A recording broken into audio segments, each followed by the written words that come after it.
McDavid. Moves in, McDavid goes upstairs! What a goal!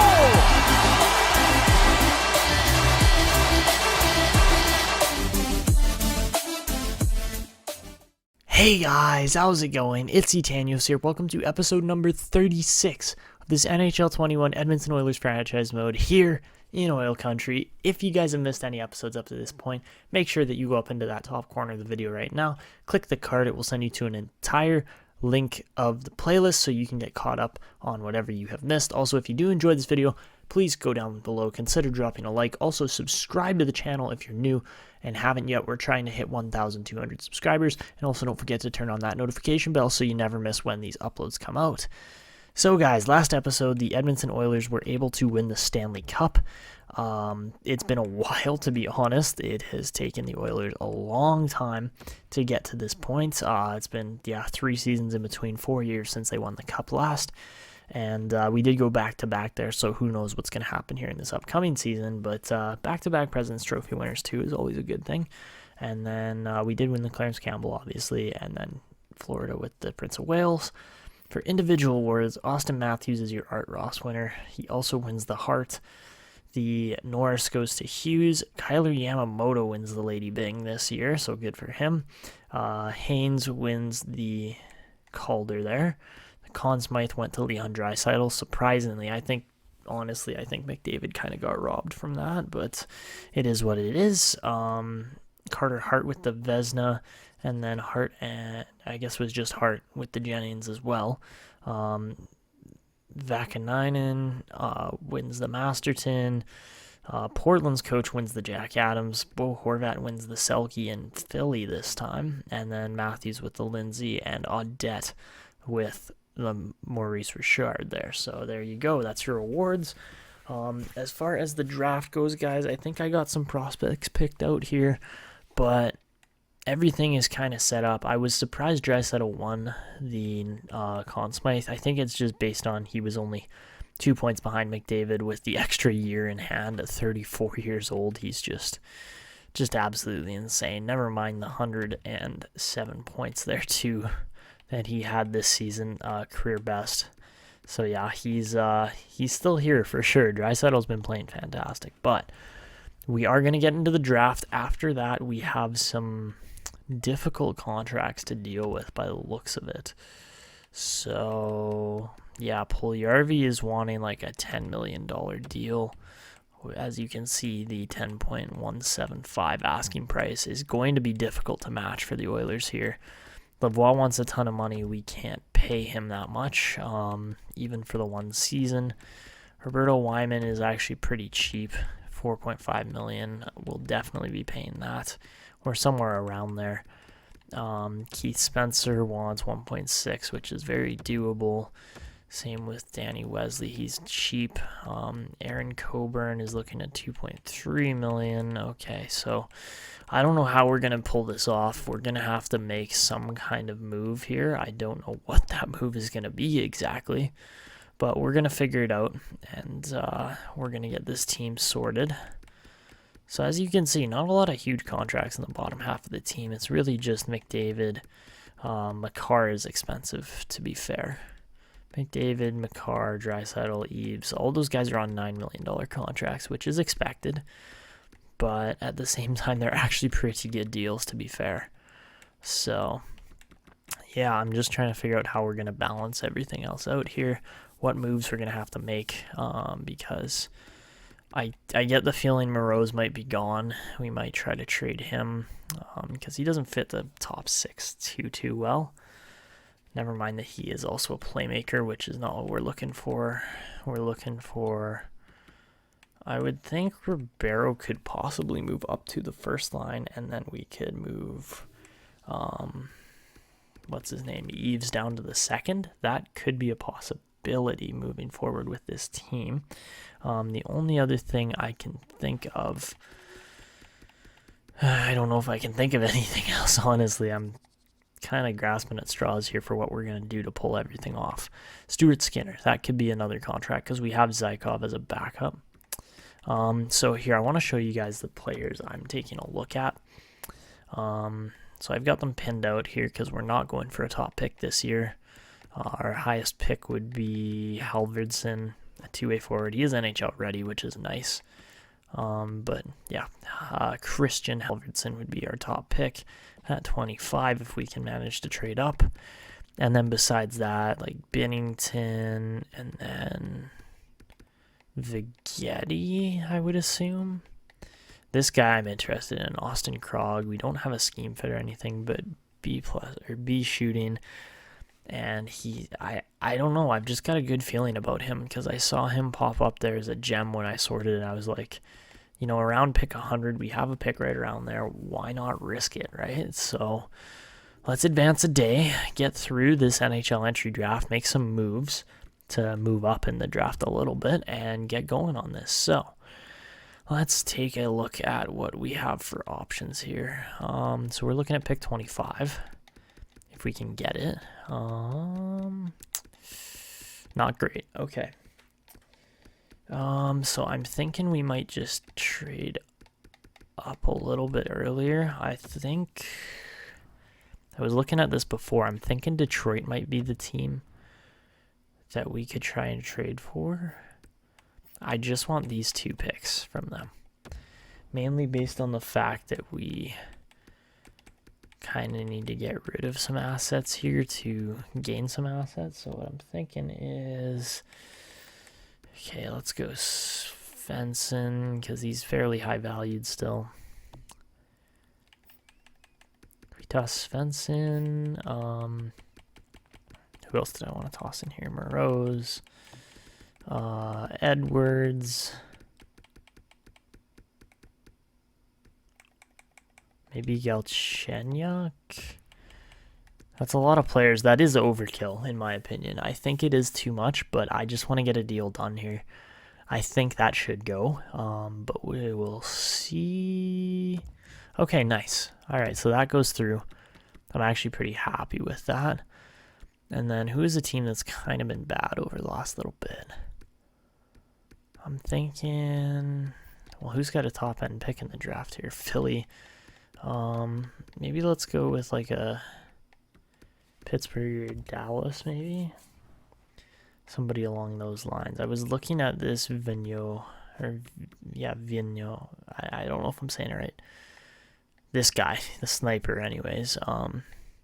5'11" sniper. He'd be a nice right wing fit on that second line, but I just don't know if we could trade up, get the assets to trade up there. Because that would mean we'd need pick 4 from St. Louis, which I just don't know how we would acquire, honestly. So, could we go Connor Bell in this deal?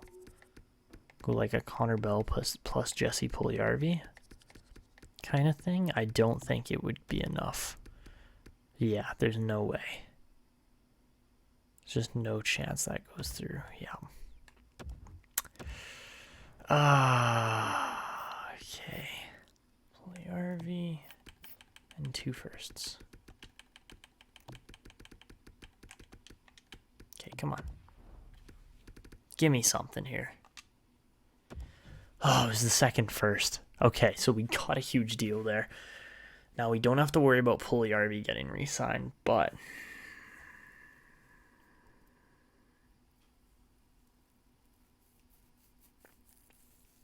I'm confused on how this is all going to play out.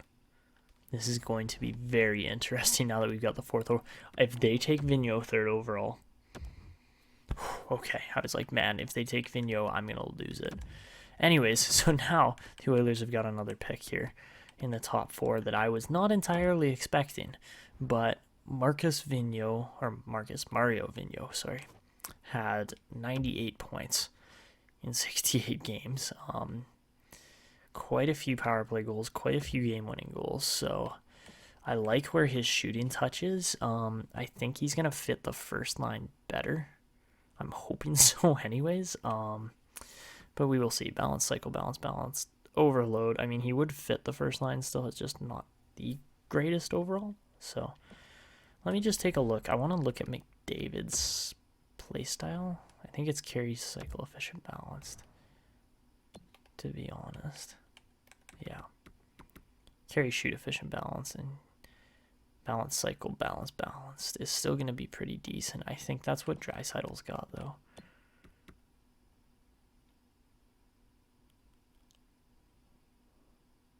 I don't know, man. Payet or Vigneault might fit better on the second line, but that's okay because he's an ELC.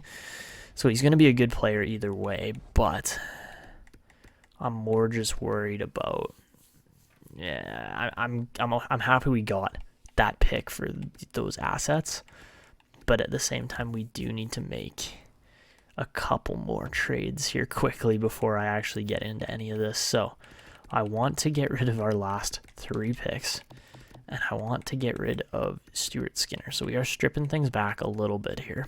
But as you can see, Zykov is going to be more than a fit backup. Looks like Boston wants everything here. So could I potentially just... I can't get Olas. That just doesn't make any sense. But could I get maybe like... next year grab like a 3rd and a 5th? Is that equivalent value? Okay, well, I'll take it. A 3rd and a 5th for Stuart Skinner is not terrible. I'm actually pretty happy with that, to be honest. Alright guys, so for the Oilers' 4th overall selection here, this would be in place of Puljujarvi, I guess. It's like a Puljujarvi replacement almost. Mario Vigneault is going to be the Oilers' selection.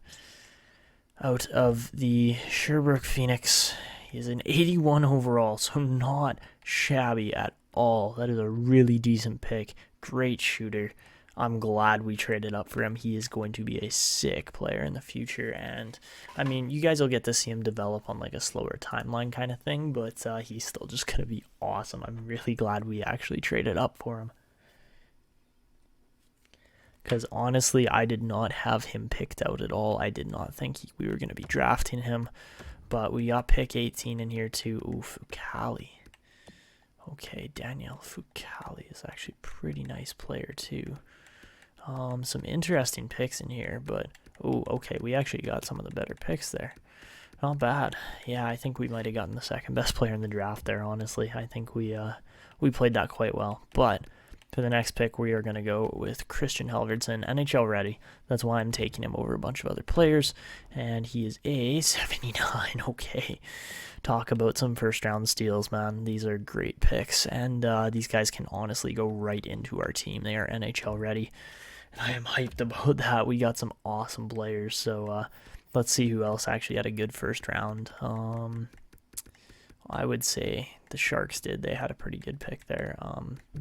Walters is not bad for Carolina at all. Ooh, XLB.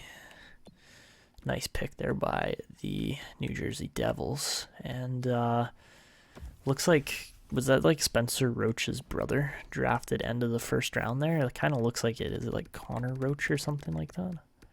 What's his name? Yeah. No, Clarence Roach. That would have been actually kind of funny if we picked him up and they ended up playing together at some point. But medium top 9, I'm not going to risk that. So, all right, for our next pick, we're going off the board a wee bit here. I could go with Pressburg, but I can't guarantee that he fits the system. Instead, I'm going to go with the guaranteed goalie here in Ernesto Binnington.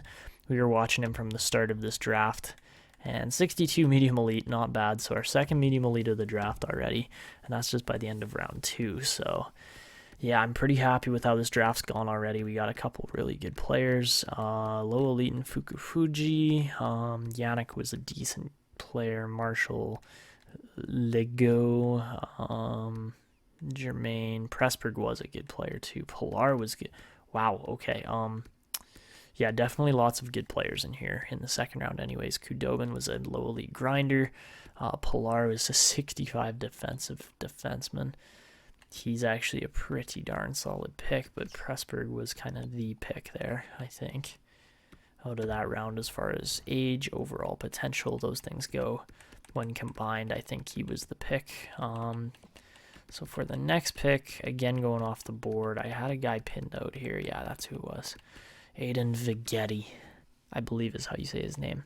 He is 19, but I could care less. 2-year ETA means good things for me. And he is a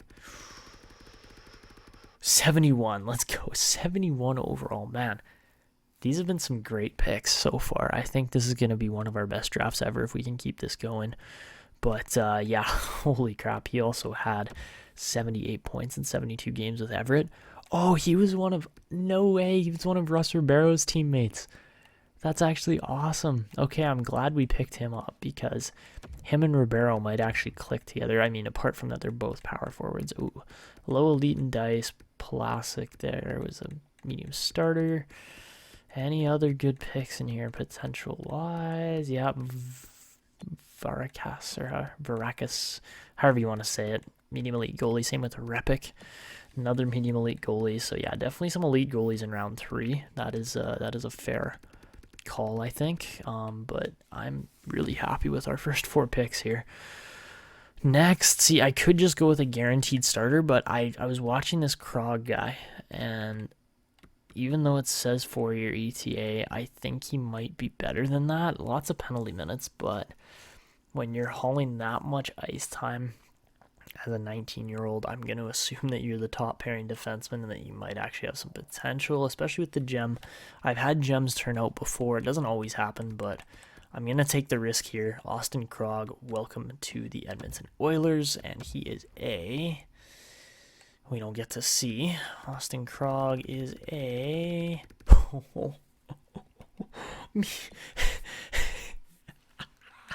no way. Medium elite 19-year-old 2A defenseman. Oh my god, what a steal. Oh, 96 overall. He wears number 97. We're going to give him number 96 because that's where we drafted him. Oh, that is sick. Oh, that is such an awesome player. I love it. I love it. He's going to be awesome if he can just develop. Nice. Okay. Okay, only so many more picks left here, and this draft is already. Yeah, I'm glad we went with Krog there. That is just an awesome pick. So for the next guy, I had another guy picked out. This guy's guaranteed potential. Lane Pacioretty. He's a huge goalie too. He is 19 again, but I don't care. These guys have potential. They're going to be awesome prospects, and we can trade them off for better picks eventually too. I don't know if we're going to get better picks than this draft. This has been a freaking fantastic draft so far. Oh man, I love when the game goes this well. It doesn't always happen, but when it does, man, holy crap. Garrett Ivany, welcome to the team. Obviously another medium elite goalie. Again, more so trade value than I don't think we're going to develop a guy like Ivany unless he just develops on his own and turns out to be something insane, but that happens every now and then, but it's not always expected. Like certain prospects I'm expecting to turn out. Like I'm expecting Viggetti and Krog to turn out just because they're players. The goalies I put no expectation on because who knows if they're going to develop or not. Obviously a guy like Vigneault I'm expecting to turn out because he's already at the NHL level, but just 4 picks over here. I believe this is our last pick actually too. Yeah, it is. So I traded away later picks because I didn't have a lot of the later rounds scouted, but the last guy I had here picked out was Jeff Poyar, or I think it's Poyar is how you'd say it. He's Canadian, but okay, decent pick, medium top 6. No idea if he's going to turn out either. He's going to have lots of time to develop still in Prince George, so that's what we're going to let him do, play another 2 full seasons there. And anyways, we're going to sim to the next couple rounds. I could have kept the last pick, but honestly, I could care less. So after Pulyar, medium starter there, Nabokov, medium elite in Rivera. Okay, so decent picks actually. So medium elite in Ellington, medium starter in Pyrala. Man, these are actually like really decent picks overall. That round was anyways. Round 5 was good. Round 6, not so much. Latikainen, not a terrible pick. Man, that's kind of brutal. Not gonna lie. Ooh. I'm just gonna sim round 7. I don't even care if there's steals. I saw 1 medium starter, 2 medium starters. Okay, but man, was that a draft? That was a draft for the ages. Whew. I don't know if you guys are going to see a better draft than that in this series. Like, we just played that so freaking well. I know we've had some good drafts in the past, but none like that where we just pull off pick after pick after pick. I don't think we didn't have a single player that was lower than a medium top 6 forward. So that's fantastic. It doesn't usually go like that, but man, did it today. All right. So we clear up some cap space. We might actually have the opportunity to re-sign certain players here. I'm getting the feeling that I don't think Lavoie wants to stay. So that's sad, but that's just how things are going to work here. Ooh, Ribeiro's up to an 84. You got to like that. 83 rated Wyman, too, is always good. 42. He scored 42 freaking goals in his rookie season. That is just absurd. And somehow, physical, puck skills, and shooting are his strengths. So a bit of an odd type player, but he wants 4.9. Yeah. Let's give this a good old gander at the calculator here. 0.85. Let's see, he wants 4.95. 4.2 million, about 4.2075 to be exact. So if we could get him for the next 2 years at a $4.2 million price tag, I will take it all day. Raphael Lavoie wants $7 million, so he will not be rejoining the team this upcoming season, unfortunately, but that is just how things work sometimes. Halvardson we're going to sign to because, man, 2 new rookies in the team, you gotta love that. Let's offer a $950 to Danny Wesley because he might join the team at some point. Keith Spencer, I definitely think has some time left still with this team, but he's also only at a $1.825 million contract, and it's a 1.5, just over 1.55, so we could offer him that for 2 years. I would be quite happy with that, to be honest. Stanislav Goldobin, we do need to replace. He's on a fairly cheap deal for the next 2 years. Coburn, 2.25, my guy. I don't think so. That should be a $1.9 million, like just under 2. Like that. That would be a little more appropriate. And we do have actually quite a significant amount of players in here still that are expiring or around that area of their contracts, so let's get some more of these done. A lot of these guys should just be cheap entry level AHL level contracts that are only for a year or two. Ottoson is the only one that I'm thinking might be more, and he's not. So how much can it? He's interested in a 2-way. We can sign him to a 2-way for another 3 years. I would offer him $1 million on another 3 years because he might actually develop in that time too. Helms, I guess we can offer a contract to. Again, this is more just add these guys to the team, make sure they get paid what they need, just so the AHL has some depth. Worst case scenario, we buy guys out. Like, it's really not, or we trade them off. Like, it's really not that difficult. But again, just a lot of contracts here by the looks of it. Drake looks pretty cheap as well. Do we sign Viggetti? I think we give him another year to just play. Garguilo, I should sign. Arvidsson, I should sign. These guys are worth signing. What did Brodeur start off as?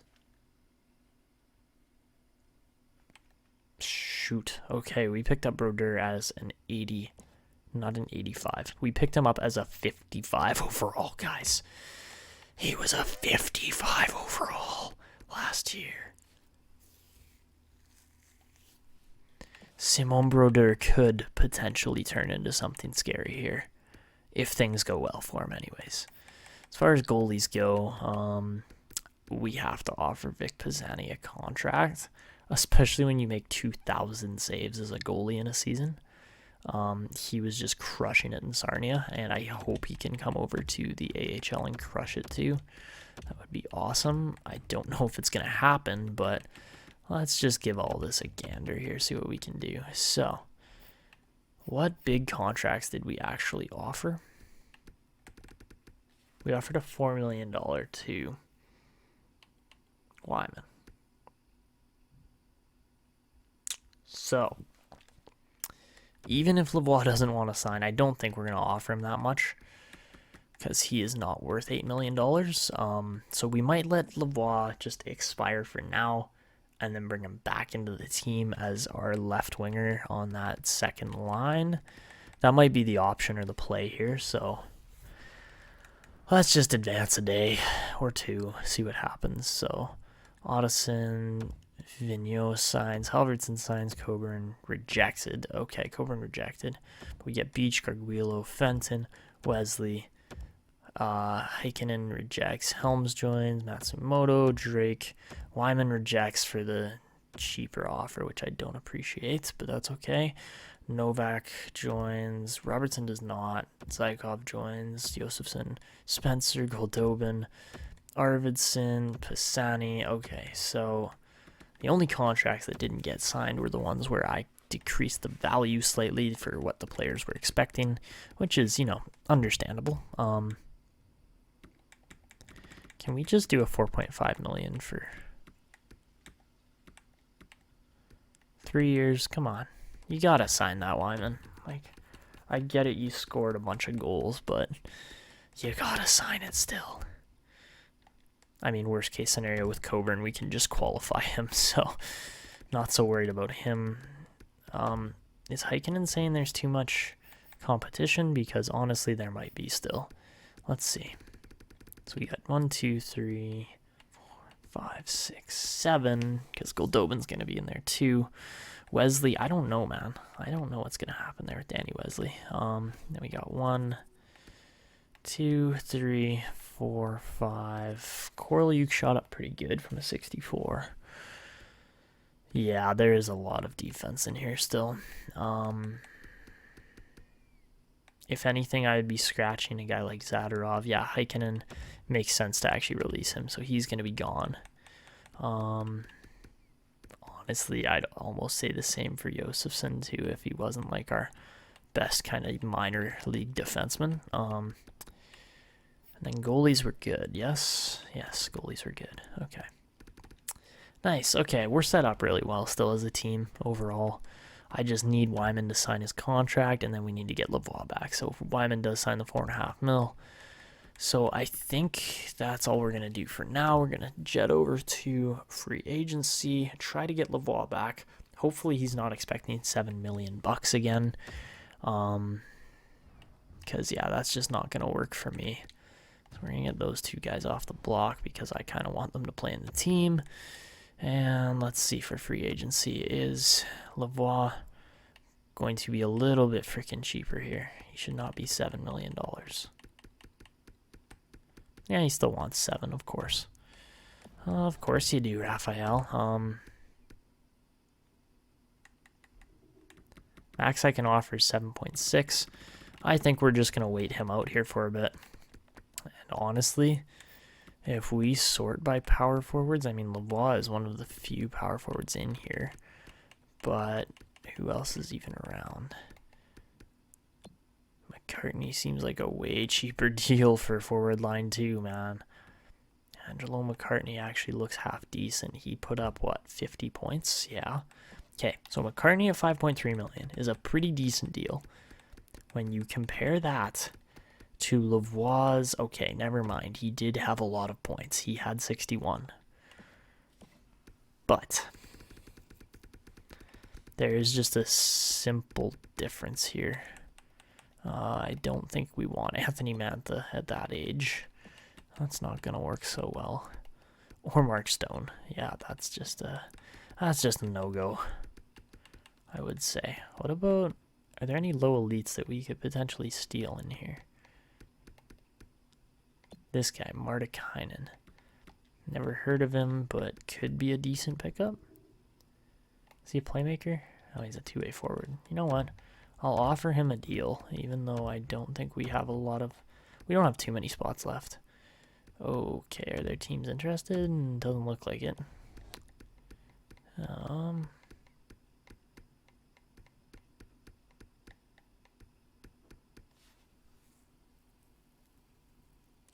No teams have got deals on McCartney. I would offer him a $5 million deal for the next. Really? Really? Because if he fits the forward line, man, I'll offer him a 7-year deal for $5 million bucks. 4.85 even. Like, I would offer him that in the blink of an eye because he's got the shooting, he's got the physicality. He's what you're looking for in a top 6 power forward, and if we can develop him just that one little step, he's worth all the money in the world as far as $5 million bucks goes. Like, that is totally worth it. So I'm gonna advance a couple days here. Hopefully Angelo McCartney actually signs, so we get Esa Martikainen. Come on, McCartney. Yes, that could be such a steal of a deal. I get it, Lavoie was good. Like, Lavoie had the face-offs, he had the penalty killing, he had a couple things that were important to this team, but not for $7 million. Like, just unfortunately. I'm interested to see if he drops his price at all either. That's the other thing. He's already dropped it to $6 million after like 3 days. So I think he's realizing that an 83 rated player isn't going to get $7 million. An 83 rated player might get 5. So yeah, big difference there. I am interested to see if he could potentially come all the way back here, all the way back down to like a couple million bucks. Lavoie is still $6 million. He's got a team interested, that team being St. Louis, who we just fleeced in the draft. Yeah, okay, that's fine on me. As much as I'd love to have Lavoie on this team still, it's just not for $6 million, man. The 4.8 for Vignetti, or not for Vignetti, McCartney is totally worth it. So we're going to sim to the next season. I'm going to get the team all set up for you guys, and we shall go from there. I might end up signing Coburn too, but I'll let you know what happens there. He might get offer sheeted, might get something along those lines. Man, that took... William Eaves just recovered, so yeah, I'll let you know what happens here. Okay, guys, so I did offer Aaron Coburn a deal, 3 years at $1.5 million. I'm assuming he's going to take that, but we shall see here. I don't think he's got any other offers coming in, and he does take it. All right, so that is that for the offseason. All right, guys, here is your team, the Edmonton Oilers, for the 2030/31 season coming up in the next episode, but this is how the team has been laid out by me. He's dropped to a medium, or an exact top 6 forward at 93 overall still, but 34 years old too. Leon Draisaitl, almost all 5 stars across the board still. His physical is starting to drop a little bit, even though he is just absolutely insane in that category still. But I've decided to put the dynamic duo back together for potentially Draisaitl's last season. I don't know how much longer he's going to keep playing, so we're going to put him and McDavid back together to see if they can just crank out some insane seasons. I mean, obviously McDavid's already at 1,500 points, so yeah, not sure how much longer he's going to keep going too, but at this rate, he's just insane. So we got Ribeiro with those two because he fits in our top 6, and he is a power forward who I would like to develop more. William Eaves I've moved down with Vigneault playing center, so I don't know what you guys think about that exactly. It's a weird strategy, I agree, but I think it's actually going to work. So we actually have 2 rookies playing center here, because I'm realizing now 78 faceoffs on Christian Halvardson is much better than Keith Spencer's 60, or McCartney's what? 72. I know I said I was going to play McCartney in the top 6 and he fits on the second line, but it's a choice between him and Eaves, and that's not happening. And when Ribeiro is 85 overall, he's got to step in there. So yeah, that's how the lineup's kind of set up for now. Vigneault, I'm really hoping can turn into something special here. He looks like he's going to be insane. So yeah, we'll be keeping an eye out for more centers here in the future, especially since Draisaitl is starting to kind of decrease here. And I tried putting Ottoson in on the right wing there where Novak is, and it just did not work. It was not a good fit. So there was no chemistry, honestly. But overall, you look at his forward group, lots of +3s and 5s, and so, or +3s, mainly. No +5s, but a +1 on the third line isn't terrible, honestly, because 2 of those guys are 83 overall. Wyman's got some weird stats, man. 99 acceleration and only 3-star skating. 99 aggressiveness and 96 strength. Like, where do those stats come from? I don't know, but he's honestly such an awesome player still for this team. He put up how many? 52 goals? No, 42 goals last season. He'll see if he can break that 50-point mark this year. So that's the offense. The defense is looking just as good, honestly. Same as last year, pretty much. I got Aaron Coburn in to kill penalties because he's going to be pretty good at that. Obviously, his defensive stats are just insane. I don't understand how you can be 6 foot and 193 pounds and have no physical. I just don't get that development, but that's it is what it is. I guess that's the only way I can describe it, really. So yeah, that's the defense. The team's looking really good. The goaltending is insane. Yeah, 89 rated par backers really turned out for the Oilers. Then 35 rated, or 35, number 35. 80 overall. Stanislav Zykov. I've been recording this for a little while now. I'm starting to get a little tired, so that is my excuse there, I guess you could say. And then for the special teams, we got a +5 power play again. That's just deadly, man. That is just such a nice power play lineup. 5 and 3 on the chemistry. +1s for the 4-on-4. You guys can pause the video if you want to look at this. For the PK, it's looking really solid. It's funny because I've got a lot of wingers playing center, but their face-offs are actually good, so I am not even going to bat an eye at that. And then the 3-man PK is 0s, which is as good as you can usually get, unless you have grinders in your team. So yeah, McDavid, Draisaitl for the 4-on-4, then Wyman, Yamamoto, and then Eves, Vigneault. So interesting combos, but I think they're going to work. And Eves has cut 77 face-offs too. 78 on Vigneault, but Eves' defense is actually quite good. It's up there for sure. So yeah, that's how we've got the team laid out. Extra attackers, obviously McDavid, Draisaitl, and shootout is looking like that.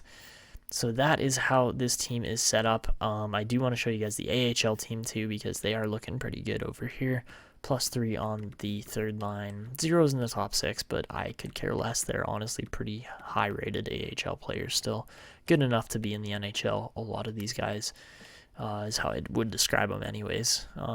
So yeah, that's the offense. The defense of this team, guys, though, is where the point of emphasis really is, though.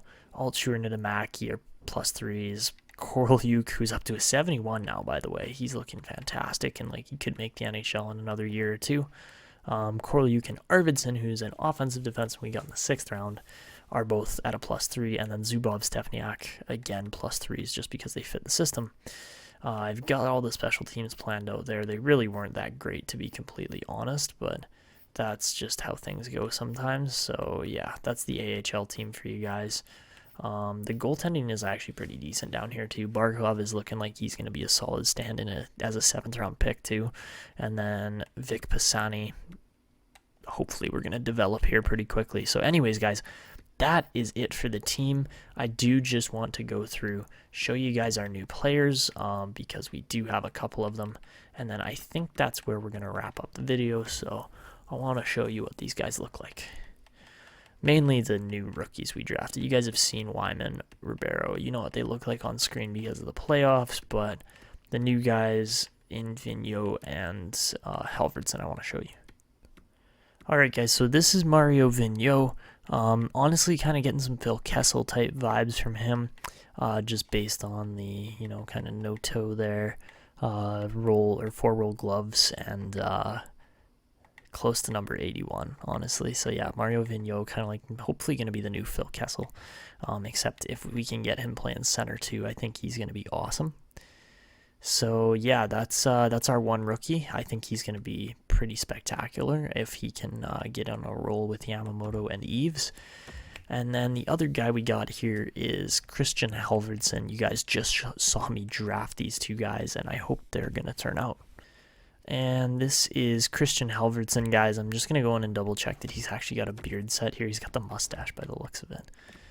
And I want to set that to the just huge, gnarly mustache in the playoffs. Yes, that is perfect. Okay, so that's Christian Halvardson for you guys.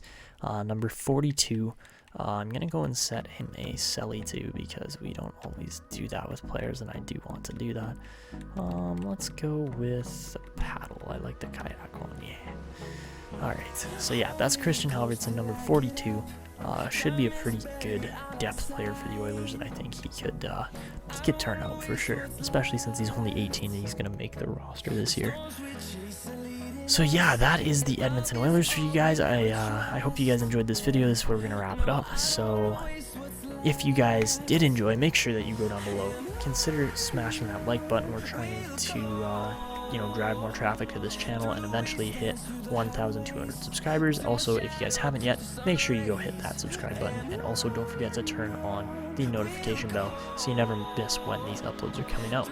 But anyways, guys, that's going to be it for me. This is Etanyos signing out, and see you.